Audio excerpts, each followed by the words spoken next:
Bonjour à toutes et à tous, bonjour à vous Thierry Messant, bonjour à toi Thierry, depuis Damas, donc c'est un direct, nous allons parler de choses importantes, essentielles, en nous appuyant sur ton livre d'ailleurs, hein, dont j'ai déjà parlé, mais que je n'avais pas montré, Thierry Messant sous nos yeux, du 11 septembre de Donald Trump.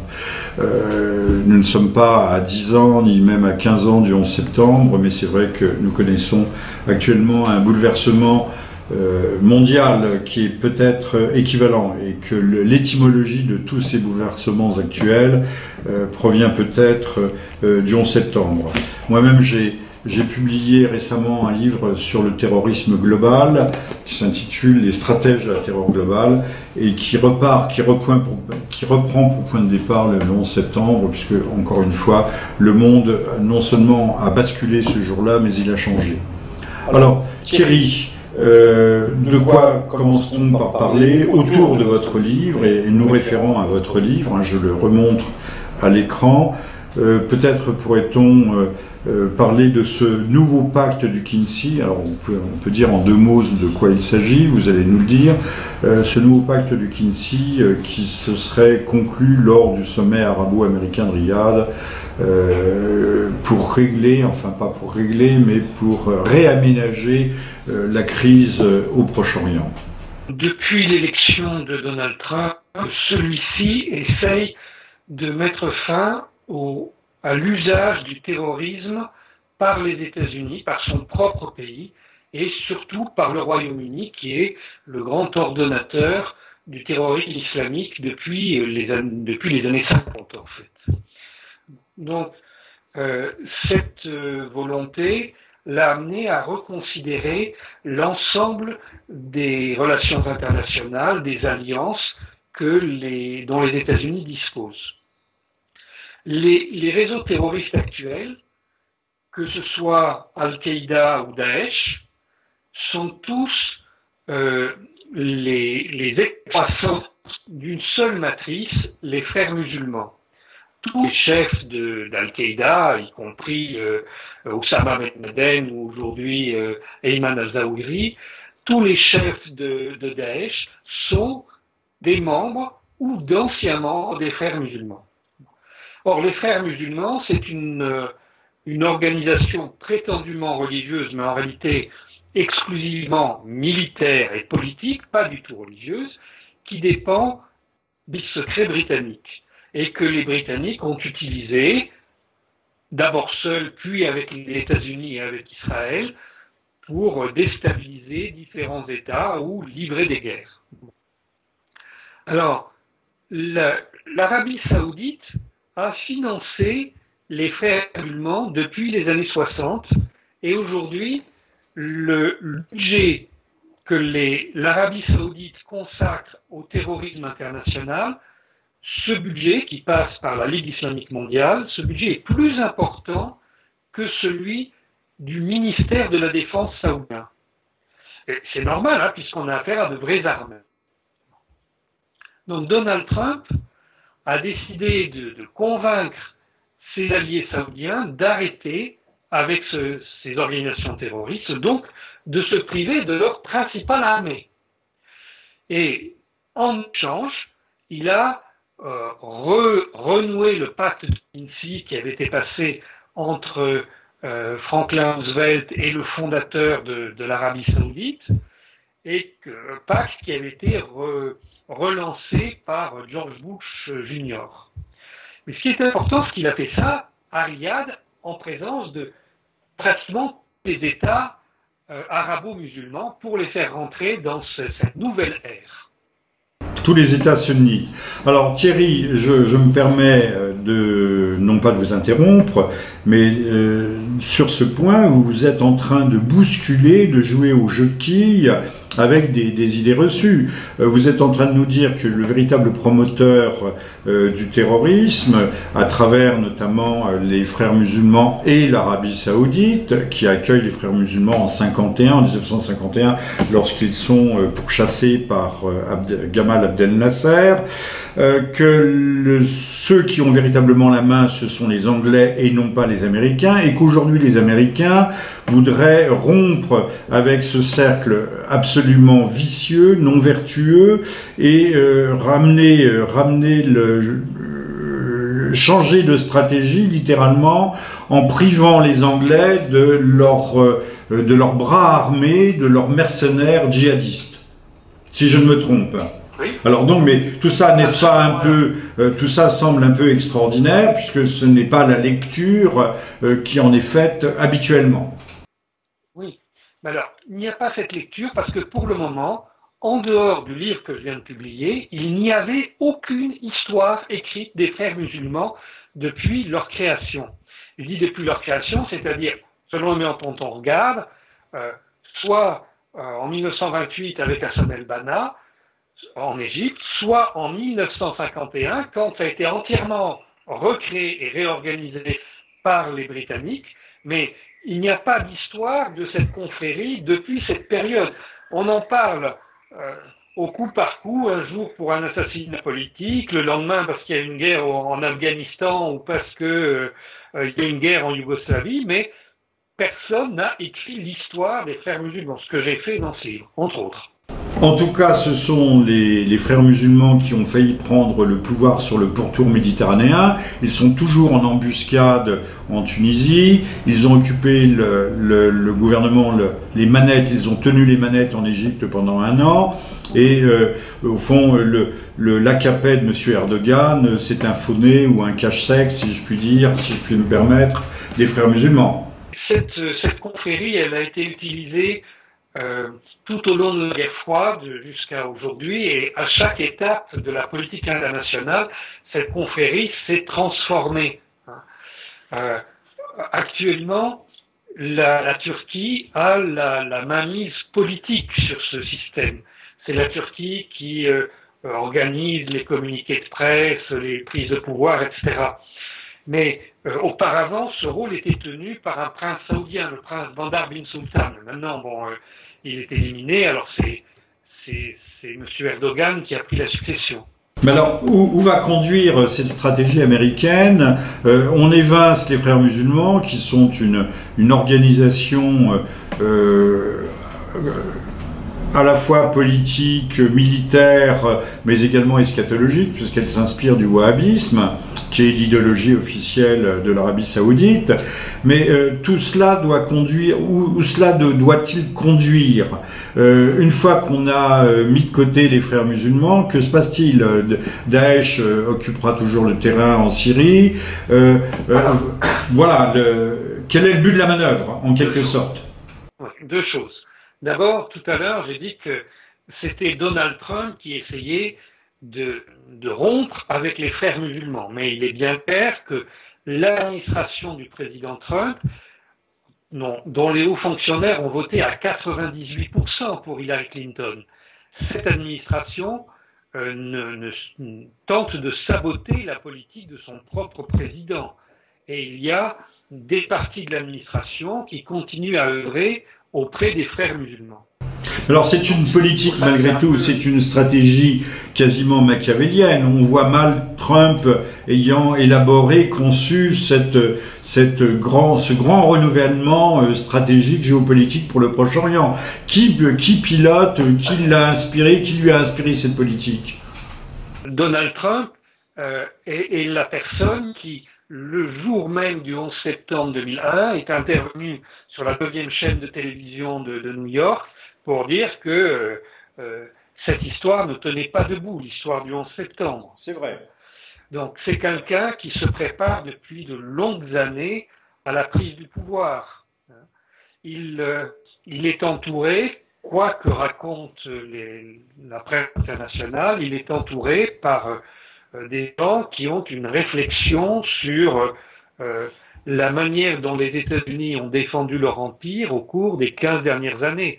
Et il a une stratégie pour mettre fin à ce système impérialiste qui l'a précédé. Alors on connaît évidemment Michael Flynn, mais il y en a d'autres autour de lui, dont le fameux Steve Bannon. Bon. Donc le président Trump, il a réussi à convaincre l'Arabie Saoudite, et c'est quelque chose d'absolument énorme. Bon, il y a quand même d'énormes contrats militaires qui ont été concédés à ce moment-là pour 110 milliards de dollars. C'est-à-dire que, oui, l'Arabie Saoudite se prive d'une armée, mais en même temps, les États-Unis lui donnent une nouvelle armée. Bon. Mais pourquoi faire? Pour aller frapper le Yémen, pour... Si le champ de bataille de l'Arabie Saoudite, ce n'est plus véritablement la Syrie et l'Irak, quels seront ces champs de bataille? Enfin, si je connais la réponse et je vous la souffle, c'est l'Iran, évidemment. Oui, c'est l'Iran. C'est pas forcément le champ de bataille. C'est-à-dire que l'Arabie Saoudite est en rivalité avec l'Iran. C'est une rivalité très ancienne, des deux côtés. Il y a une sorte de haine vraiment... je dirais qu'il date au moins de la fin des années 70, mais je pense que c'est plus ancien encore. Bon. En tout cas, ces deux États vont se rivaliser dans cette région. Mais si l'Arabie Saoudite change de camp, parce que c'est bien de ça dont il s'agit, est-ce que les autres États vont s'aligner sur cette alliance États-Unis-Arabie Saoudite, ou est-ce qu'ils vont s'aligner sur les frères musulmans et le Royaume-Uni? Parce que c'est une crise auquel on assiste à l'intérieur du camp occidental.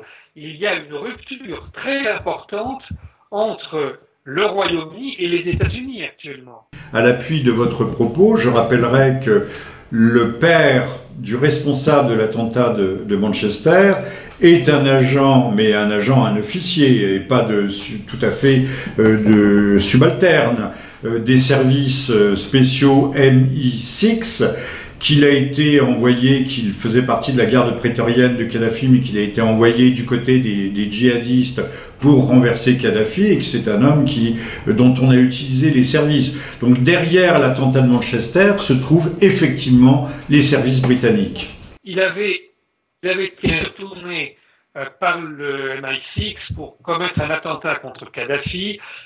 L'attentat a été découvert, enfin le complot a été découvert, alors il a été exfiltré en Grande-Bretagne, puis il a été ramené par les Britanniques avec Al-Qaïda pour organiser à nouveau un attentat contre Kadhafi. À l'époque, d'ailleurs, Kadhafi avait lancé un mandat d'arrêt international contre lui qui avait été relayé par Interpol. Il y a eu des débats très, très âpres au sein des services secrets britanniques sur cette utilisation d'Al-Qaïda contre Kadhafi. Il y a eu des démissions, dont un de mes amis là, qui avait démissionné très brutalement du MI5 parce que le 5 et le 6 étaient tous les deux engagés dans cette opération. Après, on a utilisé à nouveau M. Abeidi lors du renversement de la Jamaahiriya arabe libyenne en 2011, et actuellement il est toujours en opération en Libye. Et donc son fils, qui a travaillé avec lui, qui est entouré il est dans un village, enfin un quartier au sud de Manchester, où se trouvent au moins 250 membres d'Al-Qaïda Libye, qui habitent là, sous la protection du MI6. Comme en Belgique, la fameuse ville de Molenbeek. Voilà, pareil. Alors donc vous apportez des éléments extrêmement nouveaux, originaux, en nous disant il y a aujourd'hui 10 jonctions des politiques américaines d'un côté, anglaises de l'autre. Alors, vers où se dirigeraient les États-Unis en faisant renoncer à l'Arabie Saoudite ces mercenaires al-qaïdiques, djihadistes, takfiristes? Quel est le grand dessein américain et quelle est aussi, en contrepoint, la politique qu'entendrait ou que voudrait poursuivre la Grande-Bretagne ou Proche-Orient? Il y a au moins 3 projets qui se confrontent. D'un côté, la Maison-Blanche veut mettre fin au terrorisme international parce qu'elle considère que c'est cruel, ça sert à rien et ça casse tout. De l'autre côté, les Britanniques ne veulent pas se défaire d'une arme qui leur a si bien servi au cours de la guerre froide et dans les dernières années. Donc eux, ils veulent maintenir l'organisation du terrorisme international, et c'est eux qui aujourd'hui sont les maîtres à la fois d'Al-Qaïda et de Daesh, les maîtres au sens politique du terme, hein. Et puis il y a un troisième projet qui est celui de le troisième projet, c'est celui de l'État profond aux États-Unis, qui pour le moment est allié aux Britanniques bien plus qu'il n'est allié à la Maison-Blanche. Et là, cet État profond a exposé son programme en 2004, même si c'est un programme plus ancien, mais il a été rendu public en 2004 dans un livre de Thomas Barnett qui s'appelait The Pentagon's New Map. Et l'idée, c'est que pour maintenir la domination des États-Unis sur le reste du monde, maintenant on est à une ère globale, on n'est plus dans la rivalité avec l'Union soviétique, donc les États-Unis doivent prévenir l'émergence de nouveaux compétiteurs, et pour cela, les États-Unis doivent détruire préventivement un certain nombre d'États qui, un jour, pourraient se développer. C'est la mise en pratique de la grande stratégie de l'Empire américain élaborée en 1997 par Zbigniew Brzezinski, qui vient justement de mourir et qui voulait fragmenter le monde, tribaliser le monde, émietter. D'ailleurs, l'Europe, ce magma informe, faisait partie. Il s'agissait de satelliser l'ancien continent par le truchement de l'Union européenne. Or, donc il y a ceux qui aujourd'hui veulent fragmenter, mais il y a ceux qui, pour fragmenter le monde, voulaient utiliser ce que Michael Ledeen, un agent du Mossad et de la CIA à la fois, appelait la stratégie du chaos constructif. On a vraiment l'impression aujourd'hui que c'est la stratégie du chaos tout court. Mais c'est ce à quoi veut mettre certainement fin la Maison-Blanche. Absolument, absolument, c'est ça. Je trouve que j'ai discuté avec M. Brzezinski lui-même de cette histoire, et lui était sur une base de défense des États encore. Parce que c'est un homme un peu comme Henry Kissinger qui avait un cadre intellectuel donnant une place à l'organisation sociale et donc aux États. Alors que l'équipe dont il s'agit actuellement, et disons depuis George Bush Jr., l'équipe qui tient le système militaire aux États-Unis, ces gens-là sont pour le chaos tout court.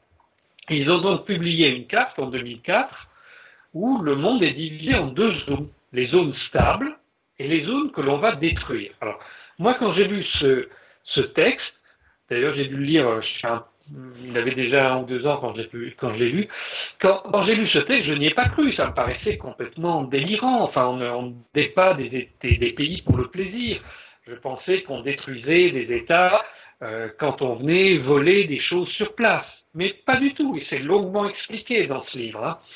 L'objectif, c'est bien le chaos. Ceux qui se sont aveuglés, par exemple, sur l'enjeu pétrolier, énergétique et autres, qui est, vous me le disiez, un enjeu secondaire, ce que j'écrivais en 2003 dans l'islam révolutionnaire, le but n'est même pas le chaos constructif, le chaos qui permettrait de faire la tabula rasa et de reconstruire, mais c'est le chaos pour le chaos, c'est l'ordo ab chaos. Oui, absolument, absolument.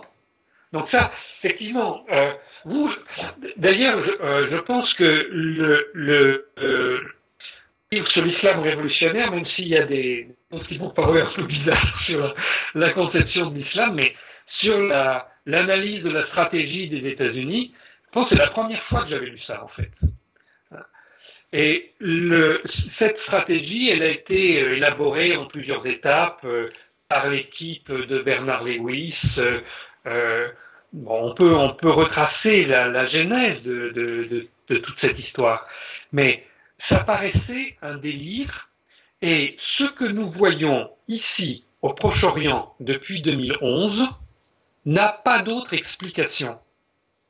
Alors, moi je vous dis ça parce que je suis ici, j'étais en Libye, là je suis en Syrie, mais j'ai beaucoup voyagé dans cette région, et toutes les populations et tous les gouvernements de cette région, quand les troubles ont commencé, tout le monde a cru que c'était à nouveau une recherche du pétrole ou une volonté de détruire des gouvernements qui s'opposaient à l'impérialisme des États-Unis. Mais ce n'est ni l'un ni l'autre. Et ça, tout le monde a pu le constater ici au cours des 6 dernières années. Et comme on l'avait constaté autrefois en Irak. Comme on l'avait constaté autrefois en Irak, mais alors on n'avait pas d'explication. On était là comme la poule devant le couteau, on ne comprenait pas du tout. Et souvenons-nous, on a dit que les États-Unis ont échoué en Afghanistan, qu'ils ont échoué en Irak. Après, on a dit, mais c'est un échec en Libye. Et là, c'est un échec en Syrie. Mais pas du tout. Si on lit ce qu'ils écrivent, c'est exactement ce qu'ils recherchaient. Écrit autrefois, textuellement, en disant mais non, du point de vue de l'armée, de l'instauration de la démocratie, de la libération soi-disant des peuples, c'est un échec absolu, échec militaire, échec financier pour l'Amérique, mais pour les stratèges du chaos, c'est une pleine et absolue réussite. Voilà, ça je l'ai écrit il y a 10 ou 15 ans. Nous sommes aveuglés à la fois par la tradition impérialiste des États-Unis et deuxièmement par des années de discours néoconservateurs qui nous masquent la réalité des enjeux. La réalité des enjeux, c'est qu'il n'y ait plus d'État, qu'il n'y ait plus d'organisation sociale. À ce que disait Thomas Hobbes à propos de la guerre civile britannique au XVIIe siècle, eh bien, l'homme doit redevenir un loup pour l'homme, c'est tout. Et ça, dans des régions entières. Alors, on a détruit tout le Proche-Orient. Enfin, il reste encore un peu à faire. Vous voyez, par exemple, ce qui est en train de se passer apparemment, qui commence au Maroc. Hein, mais tout le grand Moyen-Orient doit être détruit. Et après, les gens qui font ça doivent passer à une deuxième étape. Cette deuxième étape, ce sera soit les Philippines, la Malaisie, puis je sais pas, même jusqu'à la Papouasie. Ben, la Philippine, ça a reflambé, puisqu'on ne s'attendait pas du tout. Oui. Rodrigo Duterte fait face à une offensive d'Abou Sayyaf qui n'est pas légère du tout, et dans laquelle, je note bien, il y a des combattants mercenaires aussi bien du Proche-Orient, il y en a aussi d'Asie, puisqu'il y a des Singapouriens, des Chinois de Singapour dans la révolte d'Abou Sayyaf, qui a donc pris une dimension tout à fait mondialisée. Ça bout sur le feu, l'incendie peut se déclarer n'importe quand. Et il y a un autre foyer qui se prépare, qui est le nord-ouest de l'Amérique latine, autour du Venezuela, de l'Équateur, de la Bolivie. Ces États peuvent flamber demain matin. J'étais au Venezuela il y a quelques jours, parce que le président Maduro a fait une grande intervention à la télévision en expliquant que ce qui se passait actuellement dans son pays, c'était la même chose que ce qui s'était passé au début en Libye et en Syrie. Mais je l'ai vu, c'est incroyable. Quand on regarde les médias occidentaux, on croit actuellement au Venezuela. Le problème, c'est entre le gouvernement et son opposition. Mais ça n'est pas du tout le cas. Pas plus que ça n'a été le cas en Libye ou en Syrie. Et si vous doutez de ce que je dis, regardez ce qui se passe en Libye. En Libye, on a dit qu'il fallait renverser Kadhafi. Mais Kadhafi est mort depuis déjà bien longtemps. Et la guerre continue. En Libye, 2/3 de la population a fui le pays après la mort de Kadhafi. 2/3 de la population a fui la Libye libérée par l'OTAN. Un autre parallèle, toujours d'actualité, c'est Kaboul. Les talibans nous ont bien dit qu'ils n'étaient pas responsables de cet attentat qui a fait 300 blessés, 80 morts et autres dans le quartier des ambassades. Tout le monde est en train de montrer du doigt l'État islamique. La guerre est officiellement achevée depuis le 31 décembre de 2014 avec le retrait des Américains. Il y a encore 8500 hommes. Monsieur Trump annonce d'ailleurs qu'il veut en renvoyer 5000. La guerre a commencé en octobre 2001. le surlendemain du 11 septembre, ce sont des guerres qui avaient été annoncées, des guerres sans limite, mais des guerres au fond des guerres éternelles, des guerres de dislocation, de morcellement de la planète, avec pour but quand même la gouvernance mondiale, puisque c'est ça qui est un but quasiment eschatologique.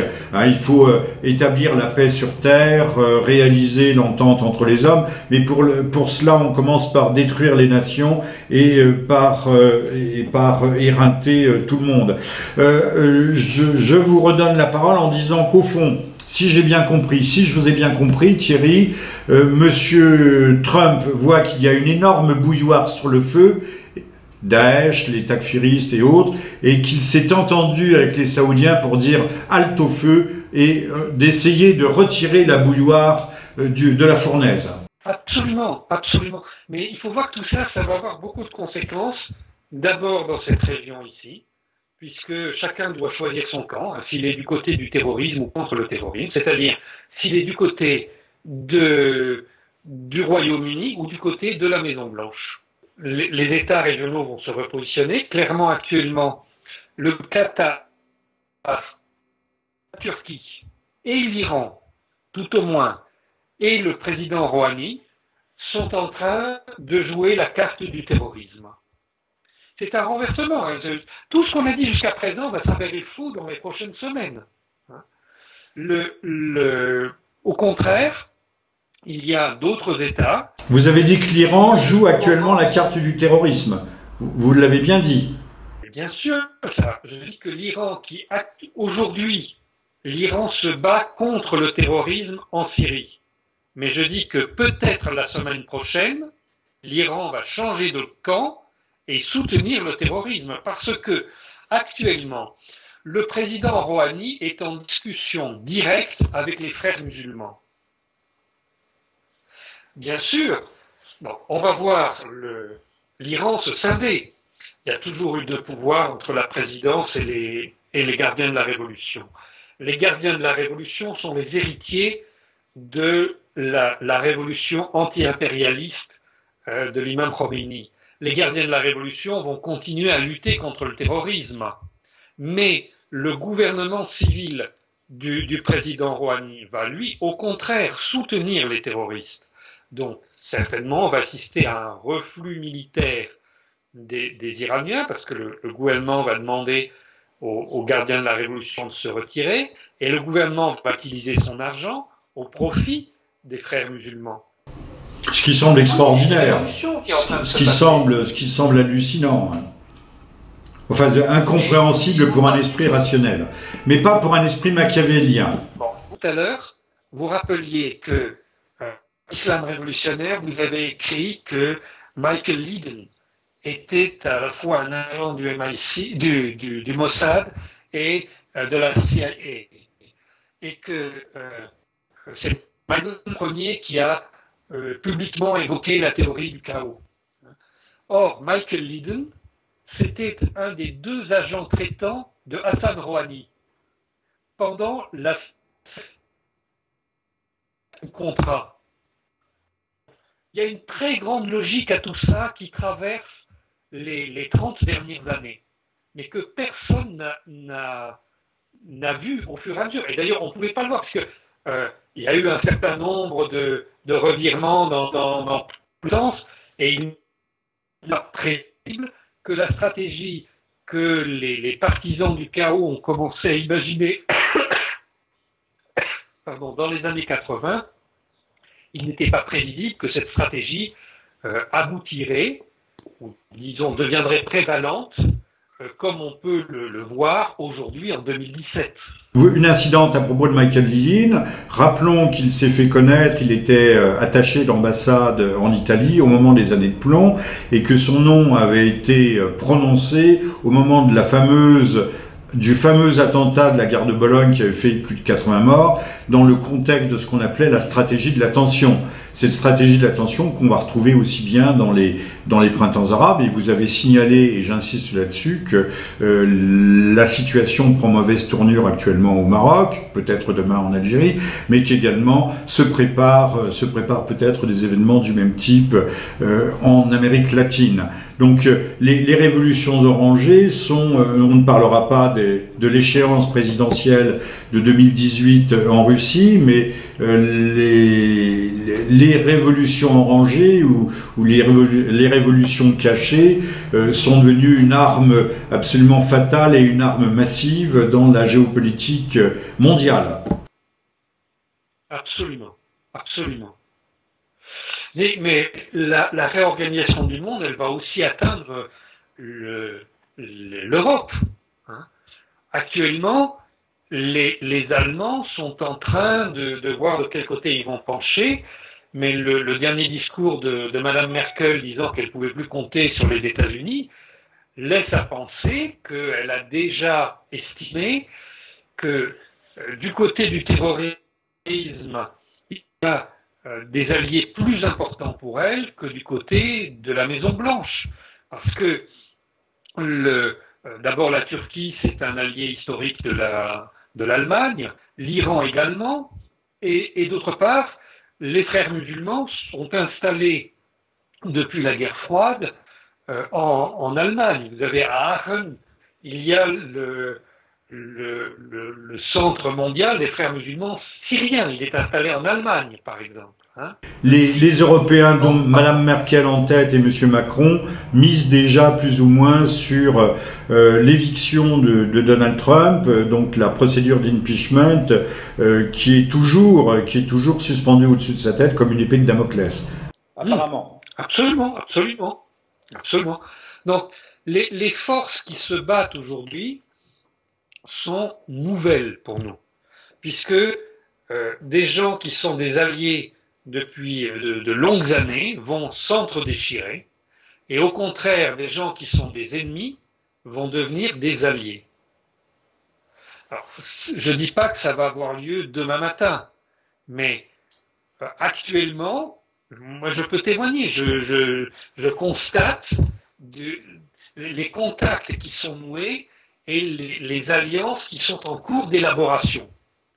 Si cette chose-là se stabilise, dans les 6 mois, il y aura un renversement complet des choses, complet. Il y a déjà eu des renversements d'alliances. La Turquie, membre de l'OTAN, pilier oriental, très proche des États-Unis, s'est rapprochée de la Russie. On assiste de renversement en renversement. Là, ce que vous nous annoncez est proprement, je ne dirais pas hallucinatoire, mais proprement effarant, mais en même temps passionnant. Et c'est vrai que nous sommes actuellement dans une situation de crise, mais qui n'est pas celle du Proche-Orient, qui est une situation de crise planétaire. Puisque nous n'évoquerons pas l'Asie du Sud-Est, ou la mer de Chine, ou la mer du Japon, mais les choses se jouent également là-bas, comme elles se jouent déjà aux Philippines. Alors que ce n'était pas attendu. On pensait que le groupe Abu Sayyaf était devenu quelque chose de totalement marginal. Alors que là, il vient de passer à l'offensive. Oui, oui. Oui, alors, moi j'ai écrit là, ce livre sous nos yeux pour expliquer ce que j'ai constaté dans la politique à la fois régionale du Proche-Orient et globale, ce que j'ai constaté comme évolution des comportements au cours des 6 dernières années. Et de manière plus large, depuis le 11 septembre. Donc, c'est un témoignage unique, en fait, parce que, enfin, pour le moment unique, parce que j'imagine, par la suite, il y a beaucoup d'autres qui raconteront ce qu'ils ont vu, mais jusqu'à présent, personne n'a expliqué comment on passe de l'ancien système au nouveau. D'ailleurs, personne ne semble avoir vraiment compris qu'on est dans un nouveau système, que ça a déjà commencé. Donc, moi, j'essaie de relater ce que j'ai vu, sans chercher à à faire des bons et des méchants. Je ne pense pas qu'il y ait de bons et de méchants en politique, mais pas du tout. Je crois que chacun cherche à se protéger et quelques-uns cherchent à dominer. Oui, mais alors là, je les mettrais plutôt dans le camp des pas gentils, des méchants. Il y a effectivement des prédateurs. Aujourd'hui, on sent donc, pour résumer votre pensée, que la nouvelle Maison-Blanche souhaiterait s'attaquer véritablement aux racines du terrorisme et donc calmer le jeu au Proche-Orient. C'était déjà un petit peu la politique de son prédécesseur, Obama, mais que... Non. Obama a vraiment versé de l'huile sur le feu. Il voulait tout détruire. Oui, donc il n'a pas du tout mérité son prix Nobel. Bon, je suis content de vous l'entendre dire.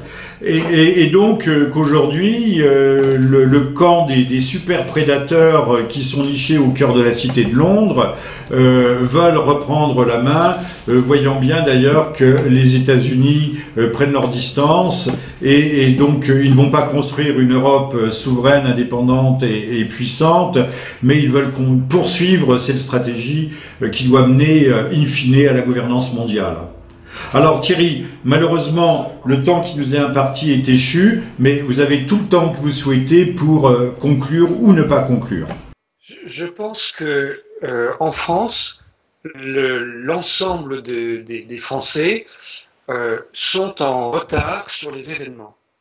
Les dernières années du mandat de Nicolas Sarkozy, on a menti délibérément sur ce qui se passait au Proche-Orient. On a présenté comme spontanés des événements que la France avait participé à organiser au préalable. Et puis, pendant les 5 années de François Hollande, c'est pas qu'on a menti, c'est qu'on a caché, on a désinformé totalement la réalité. Donc là, on est allé beaucoup plus loin dans la falsification. Et aujourd'hui, chacun peut constater que les événements ne sont plus cohérents avec ce que l'on a raconté jusqu'à présent. Donc, il faut récupérer le temps qui a été perdu et il faut analyser les choses. C'est pour ça que j'ai écrit ce livre, mais toutes les contributions sont les bienvenues pour comprendre comment on passe de l'ancien système au nouveau et quels sont les acteurs de ce passage. En France, l'équipe de M. Macron semble très proche de l'État profond aux États-Unis. Mais je dis, elle semble très proche. En même temps, on voit la réception du président Poutine. Aucun d'entre nous ne sait quel était l'objectif de cette réunion. La presse raconte, ils se sont serrés la main, etc. Ça n'a aucun intérêt. La France a pris l'initiative de cette réunion et personne ne sait pourquoi. La France avait quelque chose à négocier, on ne sait pas quoi. On ne le saura que dans quelques temps. Pour le moment, on ne sait pas si ça a été un succès ou un échec. On ignore quel est le but de cette réunion. Donc, au lieu de raconter des bêtises quand on ne sait pas, on doit chercher à comprendre ce qui se trouve en arrière de cette réunion et ce qui peut être la décision des uns et des autres. Et ça, cette démarche, elle doit être constante aujourd'hui en France pour comprendre comment la France, comment le gouvernement français essaye de placer notre pays sur le plan international et quelles sont les alternatives qui existent. Si notre pays, Thierry, existe encore, ce que nous souhaitons, mais les Français sont bien mal placés pour comprendre ce qui se passe, vu le degré, le niveau de désinformation que pratiquent les médias. Il y a eu une campagne électorale qui a parlé de mondialisation, de globalisation, et je pense que personne en France ne sait ce que veut dire le mot globalisation, mais vraiment personne. Parce qu'il faut venir voir ici sur le champ de bataille, il faut venir voir des villes qui ont été détruites pour comprendre ce qu'est la globalisation. Ça n'a rien à voir avec le commerce international, rien à voir avec ça.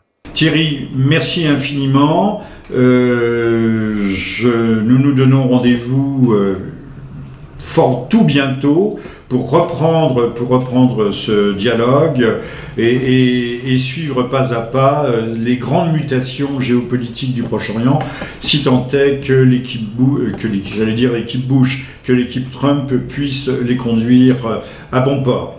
Merci à vous, merci à toutes et à très bientôt. À toutes et à tous. À très bientôt. Au revoir Thierry.